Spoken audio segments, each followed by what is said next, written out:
যে types of spherical mirror.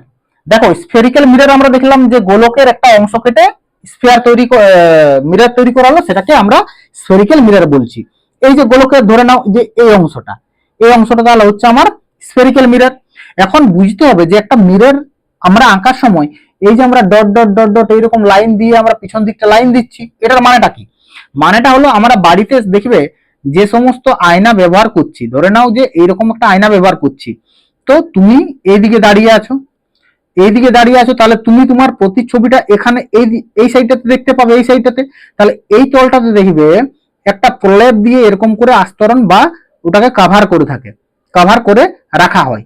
তো এই যে কাভার করা অংশটা বা এই যে আবরণ করা অংশটা বা এই যে প্রলেপ দেওয়াটা, এই প্রলেপ দেওয়াটাকে বোঝানোর জন্য আমরা এখানে এরকম dot dot dot dot dot dot করে ওখানে চিহ্নিত করে রাখি। তাহলে এখান থেকে কি বোঝা যাচ্ছে যে এই সারফেসটা হচ্ছে এই সারফেসটা, এই ভেতর দিকে সারফেসটা ওখানে কি না রিফ্লেক্টিং সারফেস বা প্রতিফলিত তল। ঠিক আছে, এতটা বোঝা গেছে। এখন আমাকে বুঝতে হবে যে দুই ধরনের স্ফেরিক্যাল মিরর রয়েছে। একটা হচ্ছে কি, একটা হচ্ছে concave mirror, concave mirror, and the second one is convex mirror, convex mirror। আচ্ছা, কনকেভ মিররকে বাংলাতে কি বলা হয়? কনকেভ মিররকে বাংলাতে বলা হয় অবতল দর্পণ।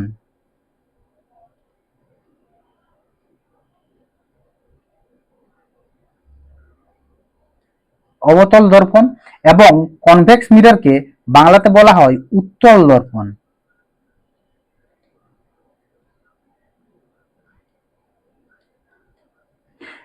এখন তোমাদেরকে এখানে একটা ট্রিক বলে রাখি, নাহলে তোমরা বুঝতে পারবে না। দেখো কনকেভ আছে, কনকেভ, তো তোমরা এই কেভ শব্দটা নিয়ে চলবে। কেভ মানে কি? কেভ মানে গুহা। তো দেখো গুহা মানে আমরা এটাকে গুহার মুখের মতো, গুহার ভেতরের দিকে যদি যাই তাহলে কি ওই দিকটা কি ভেতর দিকটা এরকম ঢোকানো থাকে, তাই তো? সেই জন্য কেভ দিয়ে তোমরা মনে রাখবে যে কনকেভ মানে কেভ সাইডটা, যে দিকটা ভেতর ঢোকানো আছে সেই দিকটা ওর রিফ্লেক্টিং সারফেস হবে। তাহলে এইরকম যে দর্পণগুলো আছে, এরকম দর্পণগুলোকে আমরা কি বলবো না কনকেভ মিরর। এবং এর উল্টোটা হবে তাহলে কনভেক্স মিরর, মানে যে দিকটা উঠে আছে সেই দিকটা যদি আমার রিফ্লেক্টিং সারফেস হয় তখন সেটাকে আমরা বলবো কনভেক্স মিরর। একই রকম ভাবে আমরা যদি বাংলাতে আমরা বুঝবো যে উত্তল, উত্তল, তো এই মানে তোমরা মনে রাখবে উপর, মনে রাখবে উপর বা ওঠা বা উঠা উঠা উঠা অংশ, ঠিক আছে, বা ওঠা অংশ। তাহলে এই যে উপর দিক হয়ে যে তলটা আছে, উপরের দিকে যে তলটা আছে, এই তলটাতে যদি রিফ্লেক্টিং সাইডটা হয়ে থাকে তখন আমরা এই ধরনের দর্পণকে আমরা উত্তল বলবো। এবং অবতল, অব মানে হচ্ছে উত্তলের কি অপোজিট, তাহলে অব মানে নিচ, তোমরা মনে রাখবে।